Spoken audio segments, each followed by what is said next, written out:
news that is pretty shocking, pretty big, pretty important, but it's not in Idaho. This news comes out of Arizona, Chandler, Arizona. Let me put up on the screen a statement from the Chandler Police Department in Arizona. Here's what they're saying. I can confirm charges if and when they go over to the Maricopa County's Attorney's Office. One will be conspiracy to commit murder. Other charges, if any, are unknown at this time. With regards to this charge, Lori was not the person who shot Charles, as it was already determined Alex Cox did. Lori has always been a person of interest in this investigation. I can't confirm the exact date or timeline when the case will be sent over, but an estimate is 4 to 6 months. Murder charges, conspiracy to commit murder charges, not for the deaths of her children, but for the death of her fourth husband, Charles Vallow, who was shot and killed by her brother, Alex Cox. So now, while she's in jail in Idaho, waiting those charges, while that murder investigation or investigations continue, you've got another investigation taking place in Arizona, and they are looking at her for conspiracy to commit murder. For those of you who don't recall what happened to Charles Vallow, the fourth husband of Lori Vallow, Ted Rollins has the story for us tonight. Brother-in-law visiting from Houston. This is dash cam video from the Chandler Police Department obtained by Court TV. Officers are responding to the call that Lori Vallow's husband, Charles, has just been shot by her brother, Alex Cox. Do you have the subject on the phone step out of the residence with his hands empty? Two officers are waiting for Alex Cox with guns drawn as he walks out of the house. Come out this way, man. You know, no weapons? No weapons on me. All right, come on out this way. Yep. I'm going to have you have a seat right here on the curb. Yep. Who else is in the house? No one else is in the house. Okay, just have a seat right there. Let's get FD in here. Yeah. Have a seat. 18, seat secure. We got the gentleman out. Have fire rolling. One officer goes into the house. The other asks Alex what happened. What happened today? How did it get to this? I don't know, he was enraged. What's going on? What happened? Well, he was talking with my sister earlier. No, what happened today, though? Like, just in the last 20 minutes. He came at me with a bat. At first, Alex doesn't seem to have a clear response as to what happened. What was he accusing you of?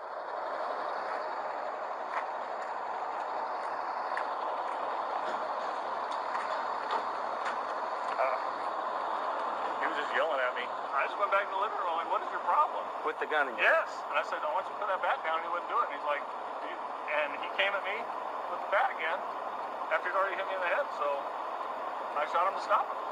Okay, and then what happened? That was it. The officer in the house encounters the body of Charles Vallow in the front room, lying on the floor. Next to the body is the baseball bat that Alex claims Charles used to hit him. After checking his pulse, the officer clears the house as the fire department arrives to pronounce him dead. This guy's last name is Vallow. V-A-L-L-O. Meanwhile, outside, Lori and Tylee arrive. Does your husband live here or no? No, this is Houston. Gotcha.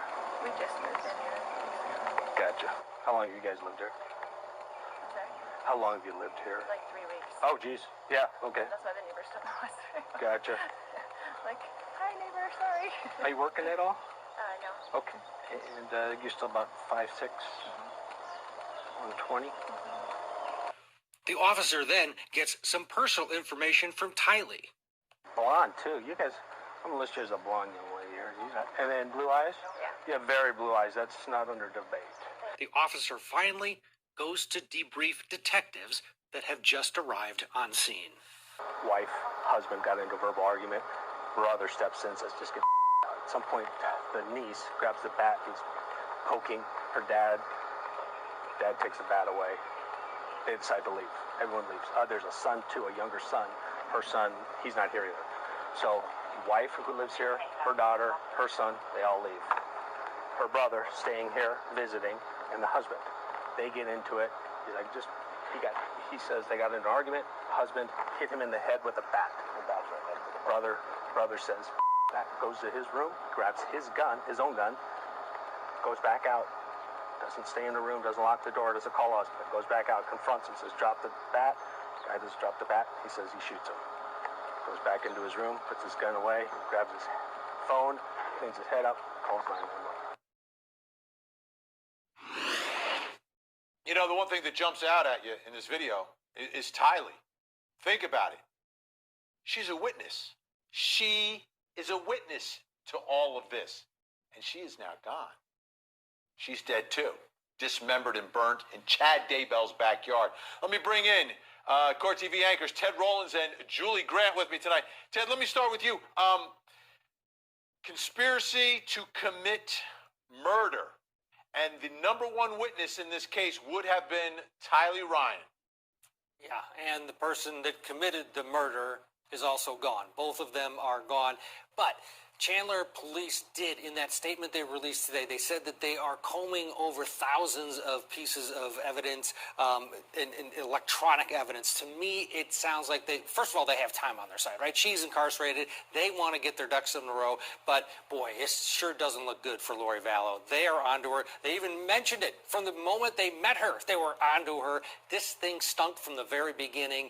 And I think that eventually here in the next few months, she's going to be facing accessory to murder charges in the state of Arizona.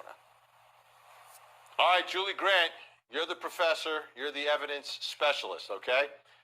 I'm thinking about this. The video we just saw, that would be probably her best evidence.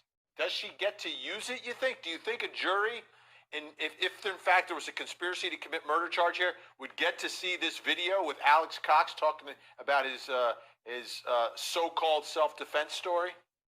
Great question. Yes, definitely, as long as she could authenticate it. So that would be the big question, the question of authentication. Could it be offered, and could it be shown that this video has not been altered in any way? And one would think that the state would have an interest in producing this video too, if not for any other reason, but to show the reactions.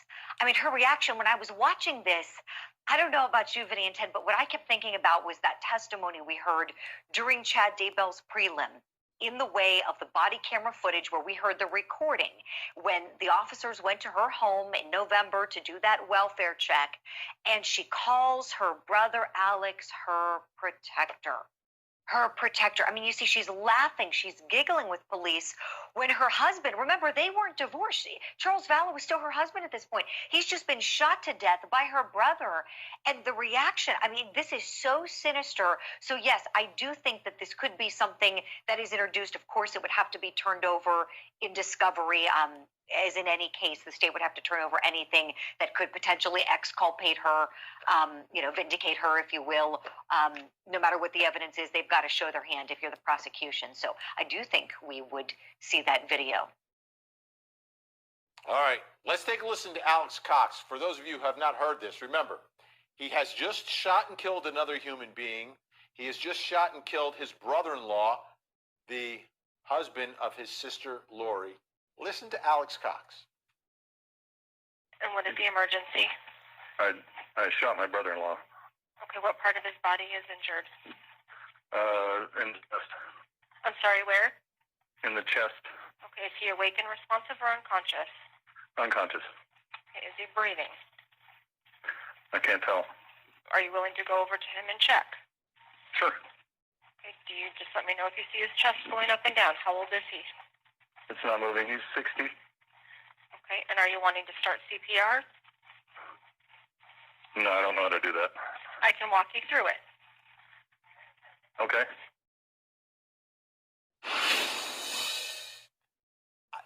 Ted, that has to be the only time in history when a 911 operator has said, do you want to start CPR? And he says, no. I don't know how to do that. No, thank you. I'm just gonna. Why don't we let him die here since I just shot him?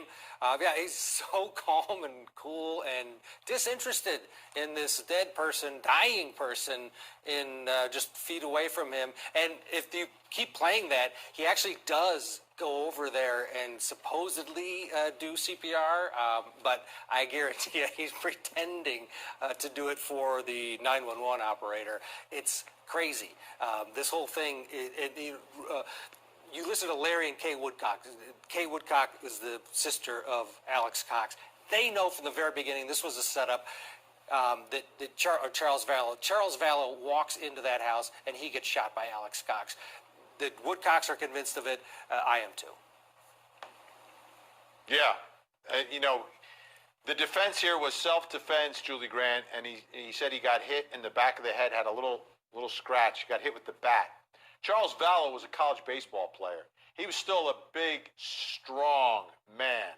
If he's going to take a swing at your head, you're not going to be able to brush it off, walk to your room, retrieve your weapon, walk back, and then shoot him. Just not going to happen. Exactly. Oh, you're exactly right. So that's red flag number one, right? He would have done a lot more physical damage to Alex Cox if he made contact with him with that baseball bat, as he claims this whole scenario went down, right? And you would think with the reaction, if somebody's chasing you with a baseball bat, truly, wouldn't you run? Wouldn't you think that would be get out of the house? No, he goes, gets a gun, squares off with him, and shoots him in the chest. So he's, straight on admitting the way the bullet trajectory went, right in the chest. And then, before he calls 911, he waits about 5 minutes and goes and puts his gun away back in the bedroom because he's asked about it later on the 911. I wonder, is he like checking his watch? Like, okay, maybe it's about time to call now. Yeah, I think a couple minutes have passed. Okay. I mean, it is so sinister and sickening. It's one of those things, if you don't hear it with your own ears, it's almost hard to believe a human being would behave this way. One brother-in-law behaving that way to his, family by marriage. It's unbelievable. He doesn't even try to act it. I think. Normally these 911 calls, the person, they try to act like, oh my gosh. No, he's just like, my brother-in-law's dead. There's nothing there. It's crazy.